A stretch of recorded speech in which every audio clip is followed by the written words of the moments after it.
Everyone, আসসালামু আলাইকুম। পুতুলের ম্যাজিক কিচেনে আপনাদের সবাইকে ওয়েলকাম করছি। আমি পুতুল। আজকে আমি রান্না করব দেশি মুরগি দেশি মুরগির মাংস আলু দিয়ে। চলুন রান্নাটা শুরু করি। প্রথমে আমি চুলাটা অন করে নিব। প্রথমে আমি কড়াই দিয়ে দেবো খাঁটি সরিষার তেল, ঘানি ভাঙ্গা। পরিমাণ মতো তেল।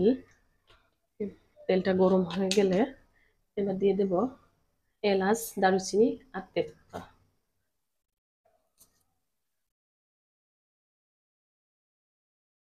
এ পর্যায়ে আমি দিয়ে দেব, এখানে আছে কাঁচা পাকা মরিচ বাটা, তারপরে আছে রসুন বাটা, পেঁয়াজ বাটা দিয়ে আমি একসাথে পাটায় বেটে নিয়েছি। আমি দিয়ে দেবো।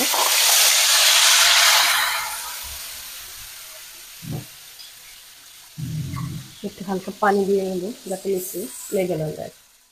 এ পর্যায়ে আমি এক এক করে দিয়ে নেব লবণ পরিমাণ মতো, হলুদ গুঁড়ো,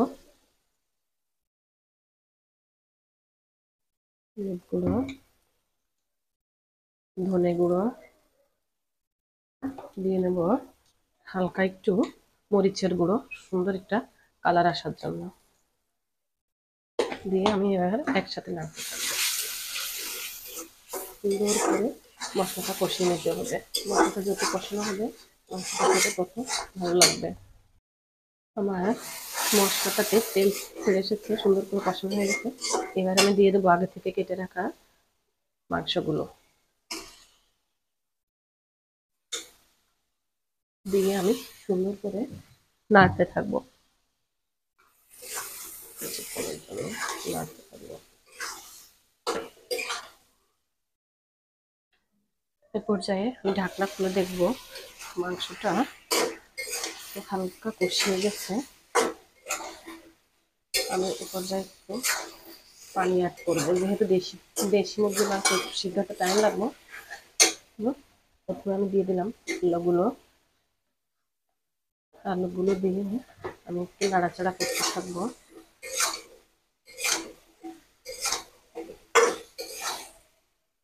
পর্যায়ে দিয়ে দেবো আমি একটু পানি, সুন্দর করে যাতে মাংসটা সিদ্ধ হয়ে যায়।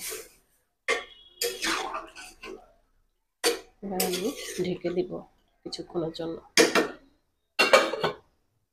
পর্যায়ে আমি ঢাকনা খুলে দেখবো আমার মাংসটা ঝোলটা কত দূর।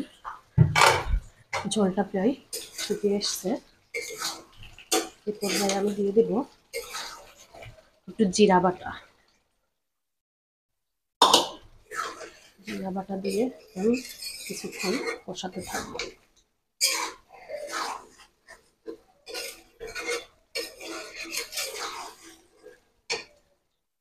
আমার মাংসটা সুন্দর করে কষা করা হয়ে গেছে। এ পর্যায়ে আমি দিয়ে দিব ঝোলের জন্য পানি। যেহেতু আমি একটু দেশি মুরগির পাতলা ঝোলটা করবো, আমি একটু পানি বেশি করে দেবো।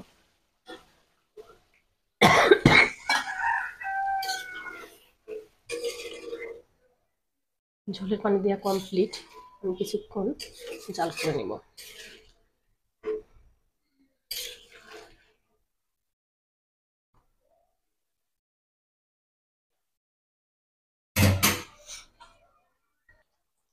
হয়ে গেল আমার দেশি মুরগির পাতলা ঝোল।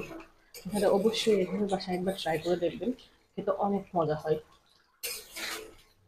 আমার চ্যানেলটি যদি আপনাদের ভালো লাগে অবশ্যই লাইক, কমেন্ট এবং শেয়ার করবেন এবং সাবস্ক্রাইব করবেন আমার চ্যানেলটিকে।